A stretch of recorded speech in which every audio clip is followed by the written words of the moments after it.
Assalamualaikum anak-anakku, bagaimana kabarnya hari ini?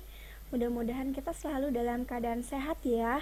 Dan tentunya sebagai pelajar, mudah-mudahan kita diberikan semangat belajar supaya uh, kita menjadi generasi yang lebih baik lagi dari generasi sebelum kita gitu. Masih ingatkan bahwa seseorang yang membukakan jalan menuju ilmu itu akan diberikan kemudahan kepadanya jalan menuju surga. Siapa di sini yang mau masuk surga? Ayo, jadi semangat belajarnya ya. Karena jihadnya seorang pelajar itu adalah menuntut ilmu. Jadi suatu saat ketika kita meninggal dalam keadaan menuntut ilmu, insya Allah akan syahid. Asalkan niat belajarnya itu karena lillahi ta'ala. Oke. Nah, seperti yang kalian lihat pada slide, kita akan mempelajari tentang sintesis protein. Apa sih Bu sintesis protein? Buat apa sih Bu sintesis protein? Apa aja sih Bu yang dibutuhkan dalam sintesis protein? Nah, kita akan belajar hari ini. Nah, tapi sebelum kita lebih paham tentang sintesis protein, kita harus tahu nih kaitan dari bab-bab sebelumnya yang sudah kita pelajari. Bab pertama yaitu tentang pertumbuhan dan perkembangan tumbuhan, di mana kita tahu bahwa faktor pertumbuhan dan perkembangan tumbuhan ini terjadi karena dua faktor, yaitu faktor internal dalam tubuh makhluk hidup dan faktor eksternal di luar tubuh makhluk hidup. Contohnya apa Bu faktor internal? Yang ditulis sama Ibu di sini adalah gen dan hormon. Kalian masih ingat gak gen itu apa? Nah, gen itu kita pelajari di bab 3. Berarti ada kaitannya kan ya? Iya dong. Nah, kemudian faktor eksternalnya cahaya, matahari, nutrisi. Ketika tumbuhan sudah besar seperti pada gambar, ini akan melakukan proses fotosintesis. Yang mana proses fotosintesis ini merupakan bagian dari metabolisme makhluk hidup. Ayo, katabolisme atau anabolisme ya fotosintesis itu. Ada yang masih ingat? Oke, jadi fotosintesis itu merupakan perakitan karbon dioksida dan air dengan bantuan sinar matahari dan juga zat hijau daun untuk membentuk glukosa, untuk membentuk energi. Jadi masuknya ke anabolisme. Pintar ya anak-anak Ibu. Nah, kemudian selain itu di metabolisme juga di bab 2 ini, metabolisme tidak bisa berjalan begitu saja dengan sendirinya. Dia membutuhkan enzim. Enzim ini merupakan susunan protein yang fungsinya untuk mempercepat metabolisme. Paham ya sekarang?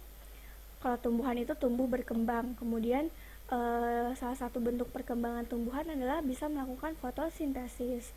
Fotosintesis ini merupakan bagian dari metabolisme.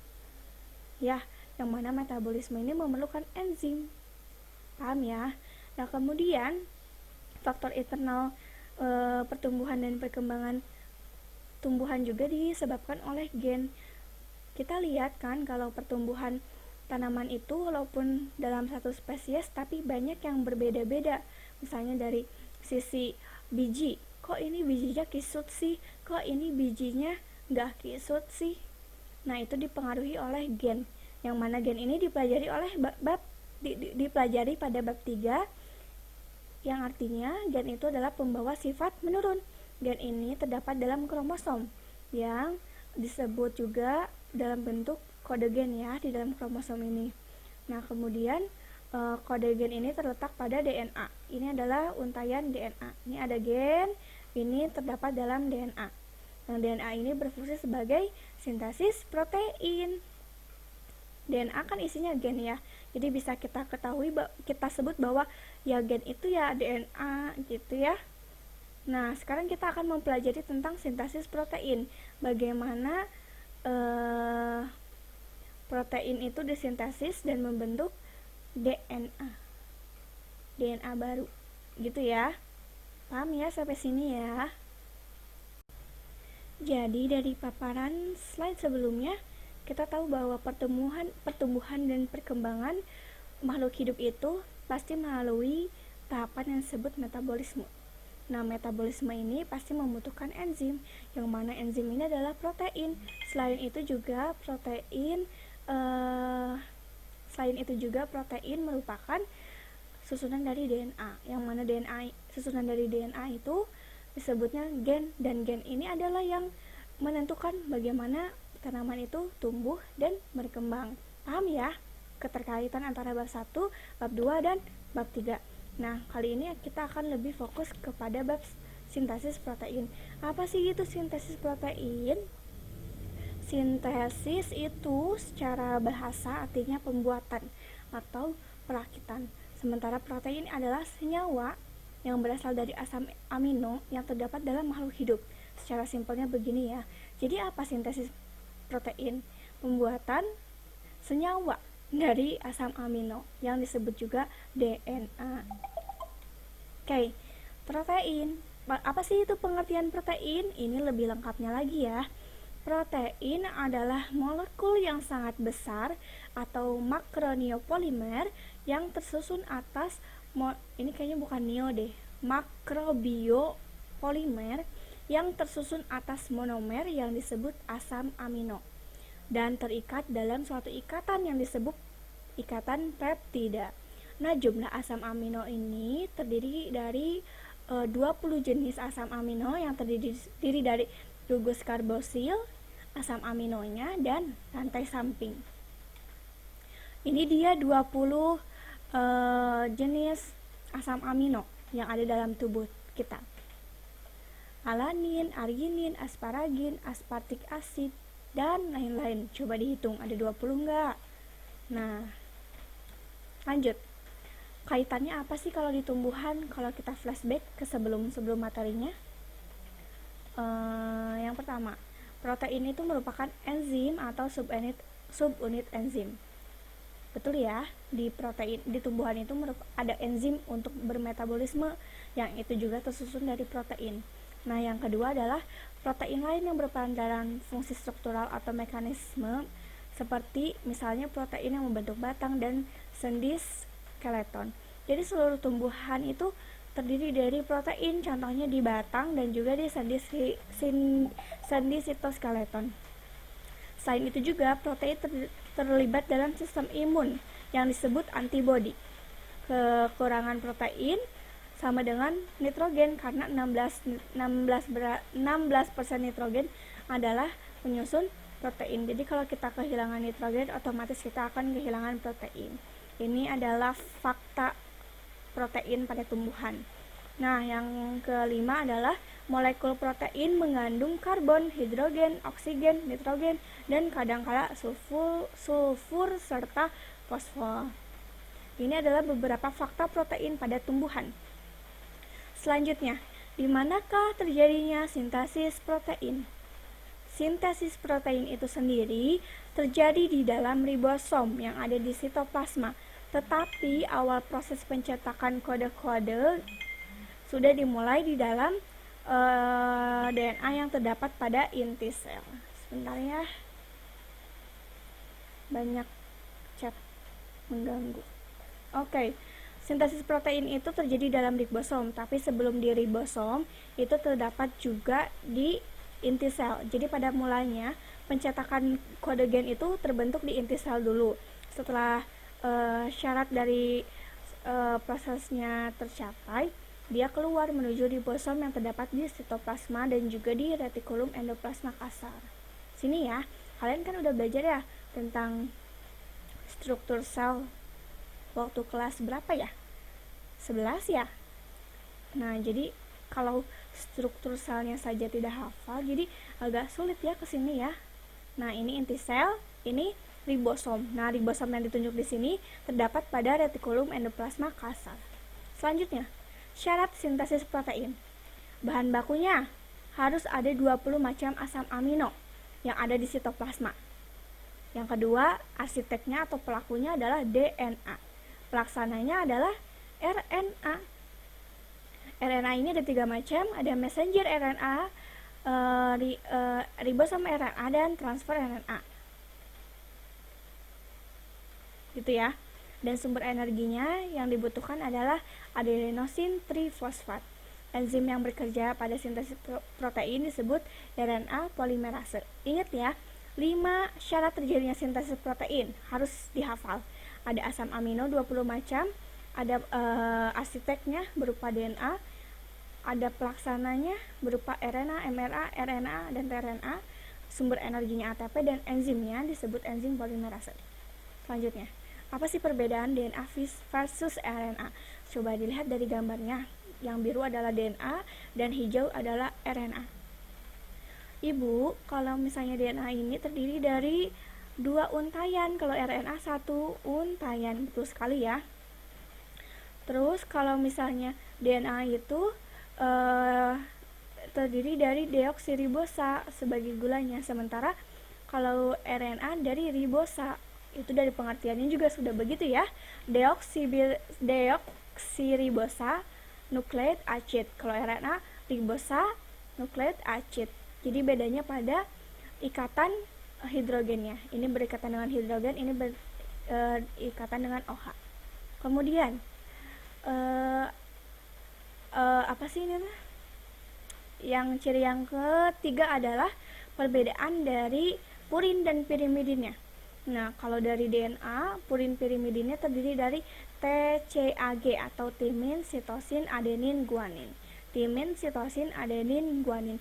Sementara di RNA, dia tidak ada timin. Timinnya diganti dengan U atau disebut urasil. Paham ya perbedaannya? Ini double helix, ini cuman helix. Ini deoksiribosa, gulanya ini ribosa.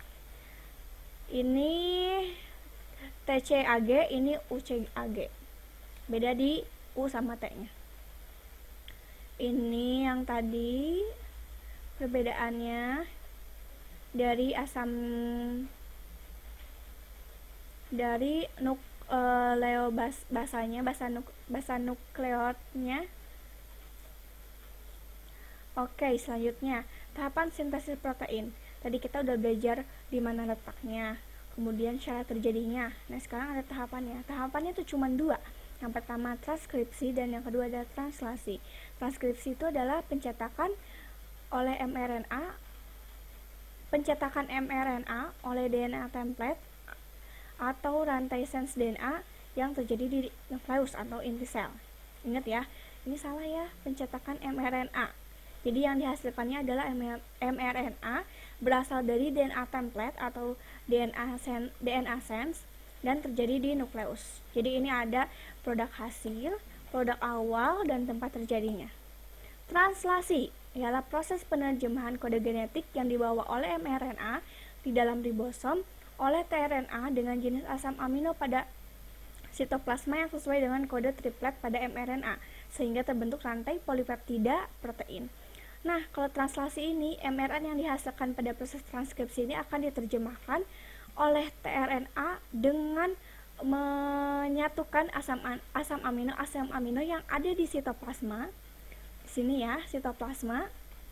Di sini kan tadi mah di inti sel. Kemudian kalau translasi itu dia udah dibawa ke ribosom ke sini, kemudian mRNA diterjemahkan oleh tRNA yang dimana tRNA ini fungsinya kayak, wah ini pasangannya ini dicocok-cocokin dengan asam amino yang terdapat pada sitoplasma. Paham ya?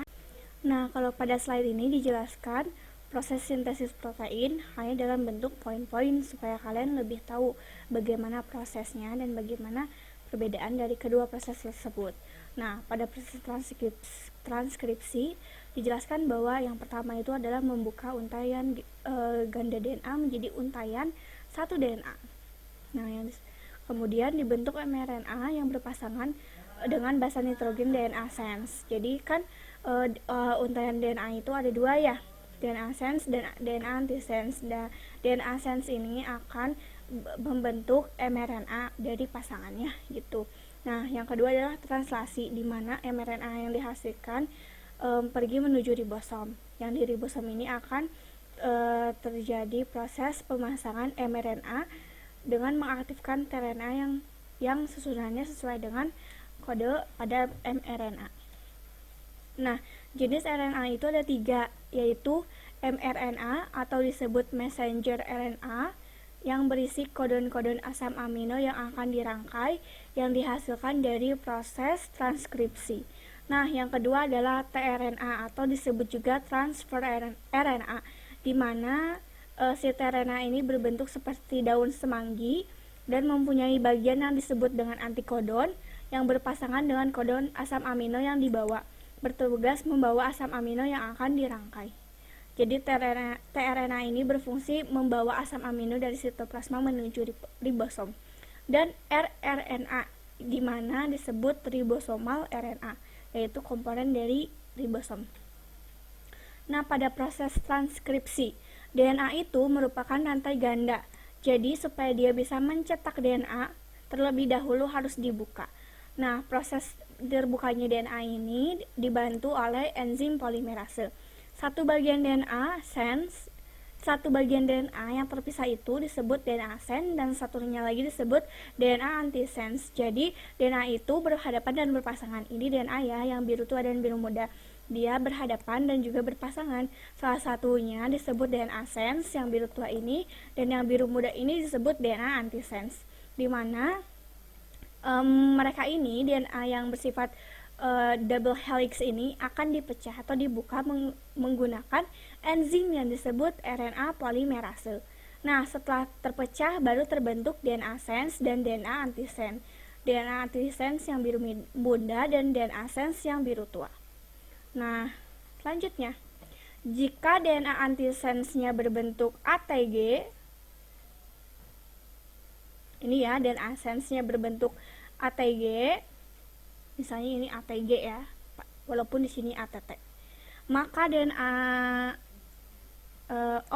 misalnya DNA antisense-nya yang bawah ATG, maka DNA antisense-nya yang atas itu akan berpasangan, yaitu kalau ATG TAG. Nah, kalau ini contohnya nih ada TAG kan, maka DNA antisense-nya adalah ATC. Betul ya?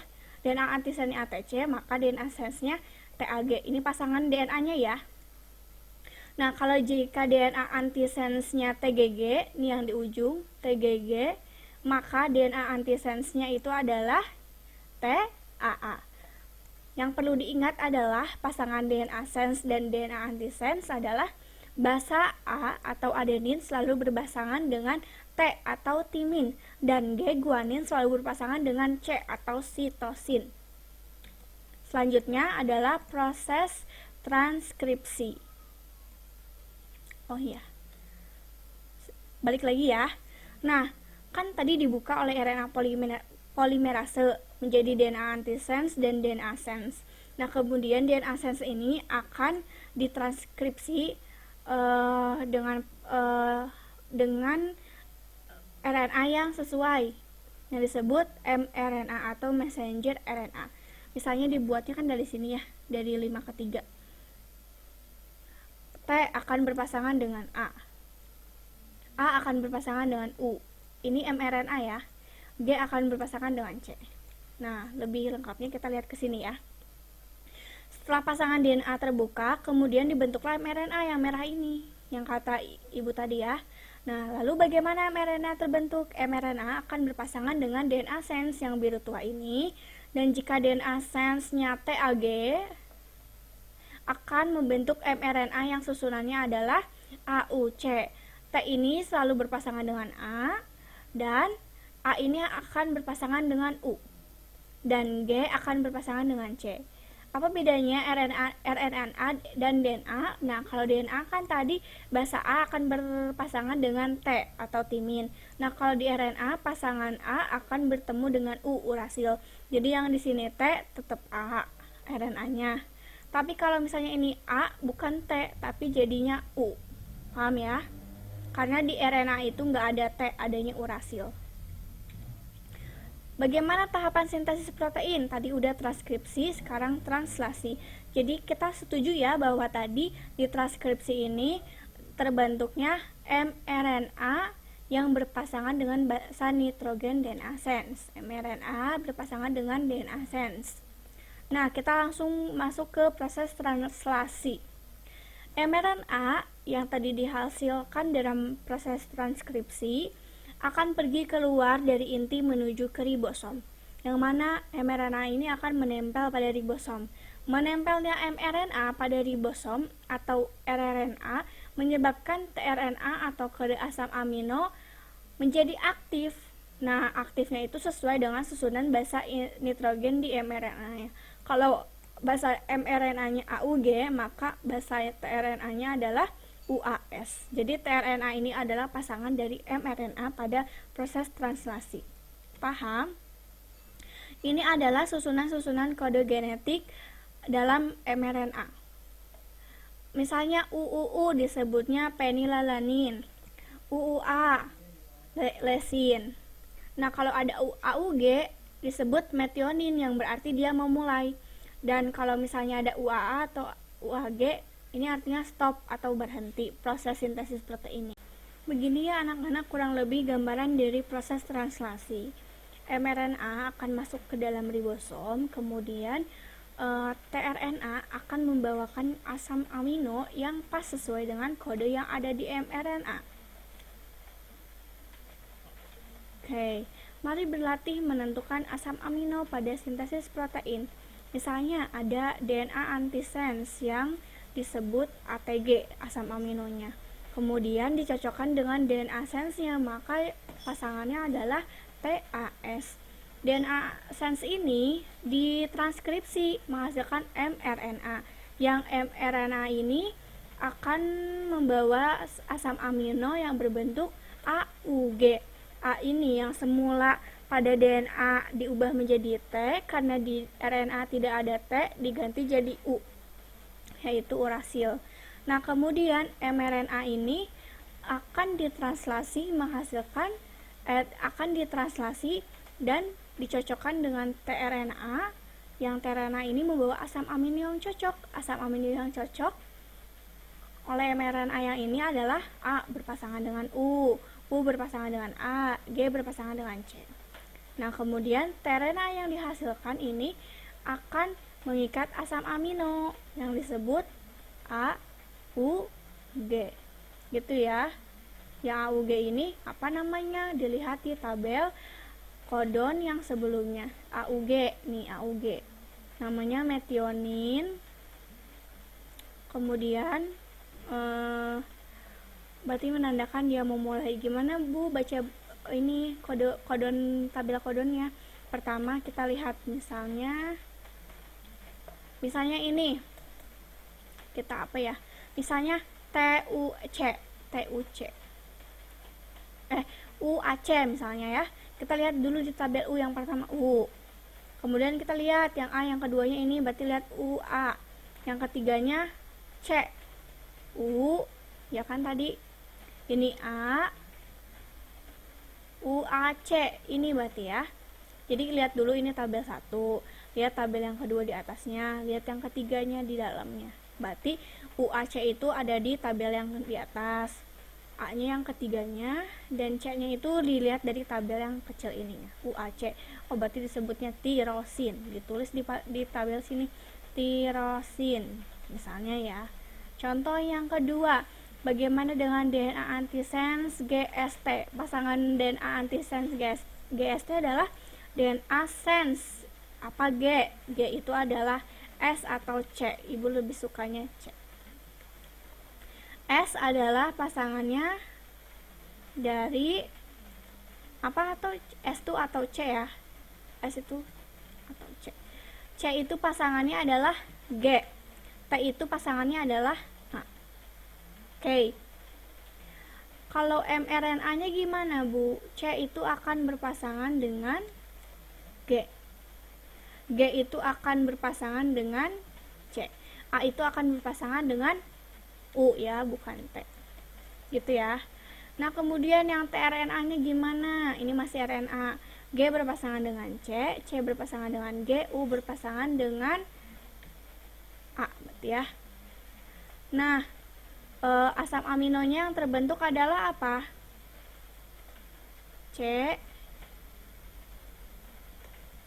GCU ya. GCU. Kita lihat di tabel GCU. G dulu yang pertama ini ya, G. yang keduanya U yang ini, berarti ada di kotak yang ini. C, G, U, C, namanya valin. Berarti namanya di sini G, U, C itu namanya valin. Paham ya? Silahkan lanjutkan di kode yang ketiga. Oke, demikian pemaparan dari Ibu. Mudah-mudahan bermanfaat untuk kalian semua. Dan jangan lupa tetap semangat belajarnya. Selamat mengerjakan latihan menentukan asam amino ya. Dikumpulkan di Google Classroom. Selamat mengerjakan.